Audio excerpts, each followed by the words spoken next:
nebi ibraahim calayhi salaam filistiin buu dib ugu noqday. haweenaydii haajar ayuu guursaday, waxay u dhashay nebi ismaaciil bay u dhashay calayhi salaam. saaro ayaa ku hinaastay. ilaahay baa waxa uu amray in uu haajira ama haajir labadaba waa la yidhaahdaa, in uu haajir iyo inankiisa ismaaciilba inuu geeyo dhulkaa iyo maka meesha la yidhaahdo inuu dejiyo. taasuu ilaahay amray nebiga. maka ayuu keenay. maka waa cidla, waa meel saxraaya lama degaana weeyaan. maka ayuu keenay. maka waa cidla, waa meel saxraaya lama degaana weeyaan. meel yaroo tuura ayaa jirta bes. wax biyo ama jiraan, wax dadi ma degana. wuxuu u wadaa nebi ibraahim in yaroo kiishoo timira iyo weel biyo ay ugu jiraan ayuu u wadaa. ismaaciil waa yar yahay, naasku jaqaa. xagga cinda albayt alxaraam, meesha cidlada ee weli aan waxba laga dhisin ee tuurtaa yar agtiisa, ayuu nebi ibraahim soo dejiyey haweenaydiisii haajir iyo ismaaciil inankiisa. nebi ibraahim amar buu ilaahay siiyey. dhaqaaq baa la yidhi, noqo xagga iyo filistiin ku noqo. wuu dhaqaaqay. haweenaydiisii baa ka daba dhaqaaqday haajir. yaa ibraahim, ayna tadhab? xaggee tegaysaa? waad nooga tegaysaa meeshan cidlada oo qofna una joogin. wax la jooga male, waa cidla. amar rabbi ayuu qaadanayaa. dhaqaaq baa la yidhi, ka dhaqaaq wiilkaagan iyo reerka ka dhaqaaq. bal suuradayso ayuha alakhu lmuslim. nebi ibraahim wuxuu ahaa khaliilullah ayuu ahaa. da' buu ahaa. xoolo badan buu filistiin ku lahaa, lo' badan. dacwadii isagaa nebigii joogay oo dacwadii ayaa la amray. caruur male, ilaahay buu beriyey. ismaaciil baa la siiyey isagoo oo da' markaasuu ilaahay wiilkan iyo haweenaydaadan haajar ba qaado, maka tag, cidlada kaga imo, amar qaado. xaggaasuu kaga tegay. way daba orday haajir iyada oo le xaggeed nooga tegays? ma ilaahay baa ku amray? allaahu amaraka bihaada? nacam buu yidhi, haa, ilaahay baa i amray. idan laa yudayicunaa xasbii. na dayici maayo ilaahay hadduu ilaahay sidaa uu ku amray. uu nagu filan yahay rabbi subxaanahu wa tacaala.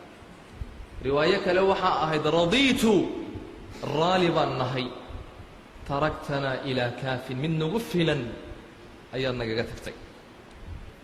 kadib iyadii dib bay u soo noqotay. nebi ibraahim calayhi salaam isna waa sii dhaqaaqay. meel yar ayay samaysatay, cariish yar oy harhsato. nebi ibraahimna markuu ka fogaaday, waa meel saxraaya oo lama degaan ah, ayuu meel yaroo taaga iska taagay. markaasuu soo eegay ilmihiisii quraad iyo haweenaydiisii cidla u dhigay. amarka rabbi isaga oo lilmaynaya ayaa waxa uu lahaa oo qacmihiisa kor u qaadaya, rabbi innii askantu min duriyatii biwaadin gayra dii zarcin cinda baytika almuxaram rabbanaa liyuqiimuu الصalaaة fajcal af'idatan min annaasi tahwi ilayhim warzuqhum min aلhamaraati lacallahum yashkuruun. ilaahayow, waxaan dejiyey reer duriyadaydii iyo xaaskaygii waxaan dejiyey meeshaa cidlada ah, webigaa cidlada ah, embiye iyo wax mudha iyo wax khayra iyo dadna ayna meeshaa joogin. ayaan beydkaaga agtiisa sidaad ii amartay. ilaahow, waxaan xaggaa u dejiyey inay tukadaan oo cibaadaystaan oo ay khayrka badsadaan. ilaahow, dadka xaggaa u soo jeedi. ilaahow, mudho oo dhanna ku arsaaq ayuu lahaa. ummu ismaaciil waxa ay bilowday inay wiilkeygii yaraa ay naaska muujiso. biyahan ay cabto, timirtan yarna ay cunto.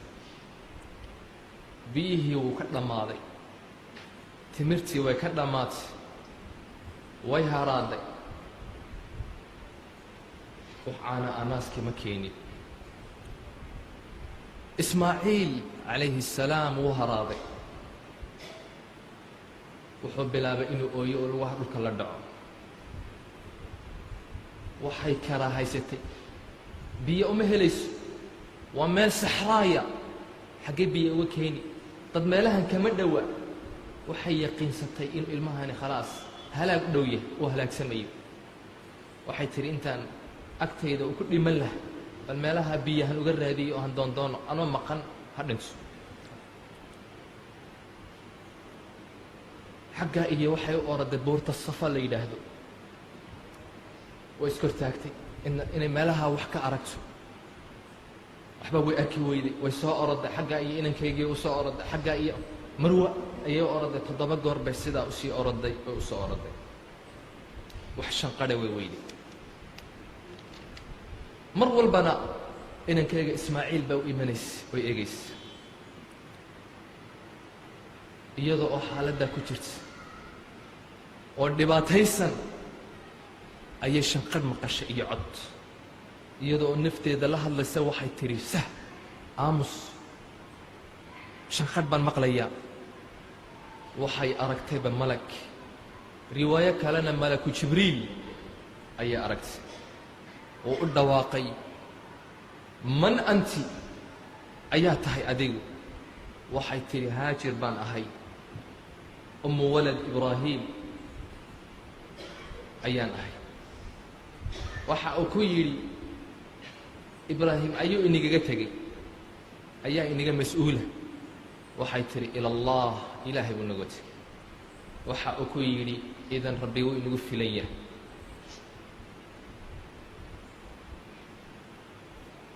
baadkiisuu ku dhuftay culimmada qaarkood yidhaahda, riwaayo kalena Jibriil baa lugta ku dhuftay, ka yar lugtiis meeshii Zamzam baa ka yimid, biyaha Zamzamka ah ayaa ka soo booday. ummu Ismaaciil way yaabtay, biyo soo booday, waa meel saxraaya, dhagax adag maa meesha jira. waxay bilowday inay sii qodo, oy biyaha qabsato, oy dhaansato weelkeygii yaraada haysatay, iyada oo ka cabsanaysa inay biyahani ay ka noqdaan oo cabbaysa.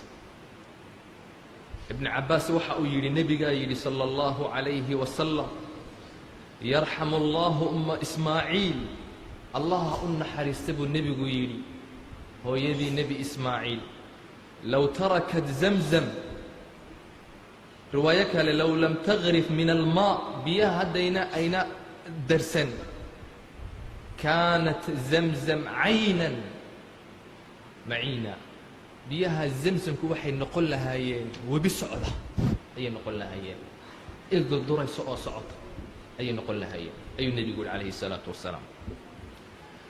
way ka cabtay, wiilkeygii yaraana naaska ayay muujisay, canaa ka yimid. waxa uu malagii ku yidhi laa takhaafi dayca, inaad dayacantid ha ka cabsan. xaggana waxay noqon doontaa meeshan aad joogtid baytullah, beytkii ilaahay buu noqon doonaa. waxaan dhisi doonaa wiilkan yar iyo aabihii ayaa dhisi doonaa. markaasaa waxa ay ku tidhi basharaka allahu bikhayr, allaha khayra kuu bishaareeyey. aad bay raalli u noqotay oo u faraxday, ilaahay baan ku mahadis. iyaga oo xaaladdaa ku jira oo biyihii ay heleen, ayaa waxaa yimid meeshii 2 wiil oo awr ka lumay raadinaya, oo camaaliiq ayaa la yidhaahdaa. awr ka lumay ayay raadinayeen, way haraadeen. waxay arkeen meeshaas fog oo shimbiro ay ku wareegayaan ayay arkeen. way isweydiiyeen, meeshan cidlada ah shimbiruhu waxay ku wareegaan meel ay biyo jiraan, maxaa inooga dambeeyey? iyakuna waxay degan yihiin xaramka agtiisay degan yihiin, meel u dhow